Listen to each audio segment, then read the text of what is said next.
Vile vile naomba nichukue nafasi hii kueleza wananchi wa Arusha lakini na mikoa ya pembezoni, kanda ya kaskazini.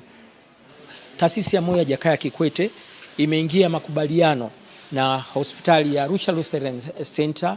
Itakuwa inaiendesha hii taasisi kwa muda wa miaka 20 na itakuwa inaisimamia. Kwa hiyo sasa hivi mtu yoyote mwenye matatizo ya moyo na magonjwa mengine yasiyoambukiza na huduma zote ambazo zilizokuwa ziko kwenye hii hospitali za upasuaji wa ubingwa bobezi zitaendelea kusimamiwa na taasisi ya Moyo ya Jakaya Kikwete. Na kwa sababu gani tumefanya hivyo? Ni kwa sababu Arusha ni mkoa wa utalii, watu wanakuja watalii mbalimbali, lakini vile vile tukumbuke ya kwamba kuna Africon inakuja. Kwa hiyo maana taasisi ya Moyo imeona ije iwekeze hapa, ifungue tawi jingine, hili likiwa ni tawi lake la sasa la 6, na nia ni ile dhima ya serikali yetu ya awamu ya 6 ya kuwafikishia wananchi huduma karibu, ili wasiende mbali, wasisafiri mbali. Ndio maana taasisi ya Moyo ya Jakaya Kikwete sasa imefungua tawi hapa Arusha. Wananchi wenye matatizo mbalimbali ya moyo na magonjwa mengine wanaweza kuja sasa kwenye hospitali yetu hii ya Arusha Lutheran Center ambayo itakuwa chini ya Jakaya Kikwete Cardiac Institute.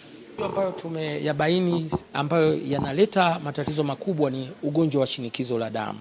25% ya watu ambao tumewaona wengi walikuwa na shinikizo la juu la damu, na katika hao 5% wameshapata tayari maathiriko ya misuli ya moyo kukutanuka, kwa sababu wamekuwa na pressure za juu, hazijatibika vizuri na sasa wamepata matatizo. Kwa hiyo ndio maana uwepo wetu sasa hapa utasaidia vile vile kuwasaidia hawa wagonjwa ambao wenye matatizo kwa kuwabadilishia dawa na kuwaelimisha zaidi jinsi ya kutumia dawa ili wasipate matatizo zaidi. Wapo ambao wana bima zao za afya ambao watazitumia bima za afya, na nichukue nafasi hii kuambia wananchi wajiunge na bima ya afya. Lakini wapo ambao uwezo wao uko chini, na wale ambao uwezo wao chini na hawana uwezo, basi taasisi huwa inachukua hiyo fursa ya kuwasaidia, kuwapatia matibabu. Wapo wanaohitaji mpaka operation inayotakiwa milioni 8 mpaka milioni 15 na hana uwezo kabisa.